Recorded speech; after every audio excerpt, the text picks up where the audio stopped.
शेतकऱ्याला कायमच दुष्काळ आहे. आज मी एका पेपरचं कात्रण वाचलं, कोण होता काय माहिती, पण तो म्हणला शेतकरी कधी ओरडतो म्हणला, की आमक्याचे भाव वाढल्यानंतर तुम्हाला जर जास्त वाटत असेल तर ते खाऊ नका, घेऊ नका, आम्ही ज्या दिवशी पिकवणं बंद करू त्या दिवशी तुम्ही काय खाताल. तो म्हणला तुम्हाला जी कर्जमाफी होती ती आमच्या आयकरातून होते, आमच्या इन्कम टॅक्स मधून. मी स्क्रीनशॉट घेऊन ठेवलाय त्याचा, मला नाव नाही वाचता आलं घाईघाईमध्ये.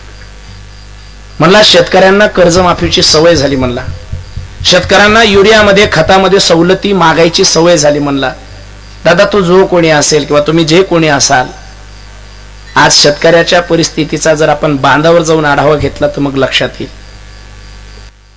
एक सामान्य शेतकरी आपल्या शेतामध्ये पाणी कमी पडलं विहिरीचं म्हणून, बस असा शार्पणेच पाहिजे, पाणी कमी पडलं विहिरीचं म्हणून मेथीची भाजी टाकत होता. रविवारचा दिवस होता आणि त्या दिवशी त्याची लाडकी लेक सुट्टी असल्यामुळे त्याच्या मदतीला आली होती.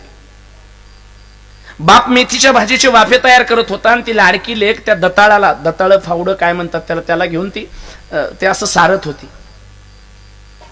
दिवसभर तिने आपल्या बाबासोबत मेहनत करू लागली आणि तिच्या अभ्यासाची सगळी जी तयारी केलेली पुस्तकं होती ती ज्या बॅग मध्ये होती, तिनं दुपारी जेवायच्या टायमाला ती बॅग उचलली, जशी बॅग उचलली तशी बॅग खालून फाटली होती. त्या बॅग मधले पुस्तक असे धपा धपा धपा खाली पडले.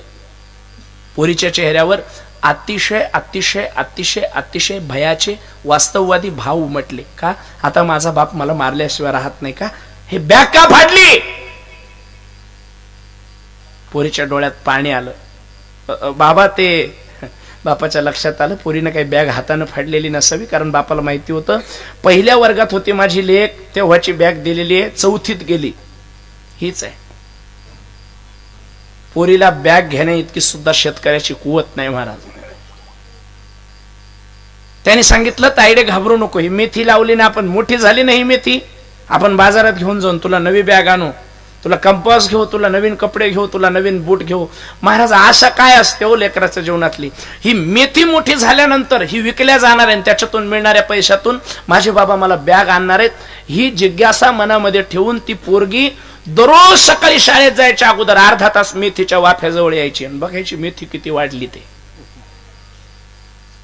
तिनं असं सातत्यानं लक्ष ठेवून ठेवून त्याला पाणी घालून त्यात निगा राखून एक दिवस तो उजाडलाच महाराज.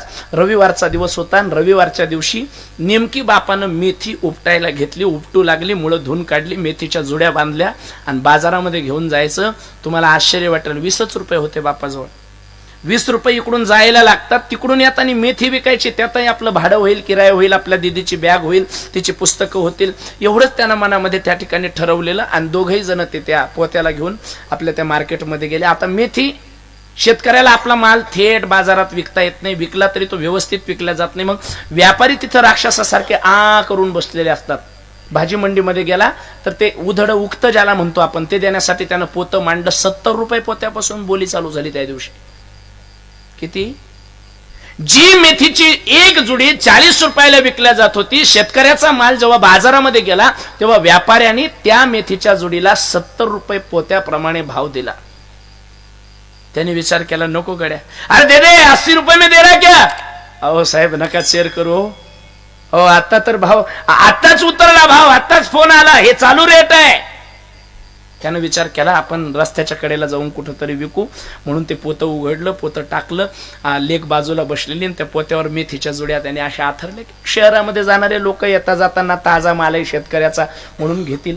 मोठ्या मोठ्या गाड्या उभ्या राहिल्या. पहिल्यांदा साहेब उतरायचे. कितीला दिली साहेब? 20 रुपयाला एक जुडी आहे. एवढी महाग आहे का जुडी? तुम्ही लय लुटता बाबा. साहेब मध्ये जायचे आणि मॅडमला पाठवायचे. मॅडम खाली उतरून विचारायचं, कशी दिली भाऊ जुडी? ताई 20 रुपयाला एक दिली. 20 रुपयात 4 दे. शेतकऱ्याने म्हणायचं, अक्का आता हे मागायला तुम्हाला तरी बरं वाटतं का? द्यायचं का? चला हो आपण पुढे पाहू कुठंतरी, असं म्हणून निघून जायची. दुपारच्या 2 वाजेपासून भाजी विकायला बसलेला शेतकरी संध्याकाळचे 6:30 वाजले होते तरी त्याचा भाजीपाला विकल्या गेला नव्हता. 6 पर्यंत त्याने विचार केला. शेवटी 6:30 वाजता एक माणूस आला. तो माणूस त्याच्या परिचितच होता आणि त्याला माहिती होतं की याला आता 6:45ची शेवटची गाडी आहे आणि भाजी दिल्याशिवाय याला पर्याय नाही. तो म्हणला, का रे भाऊ आज भाजी नाही विकली? म्हणला, काका नाही विकली. कसं करतो मग?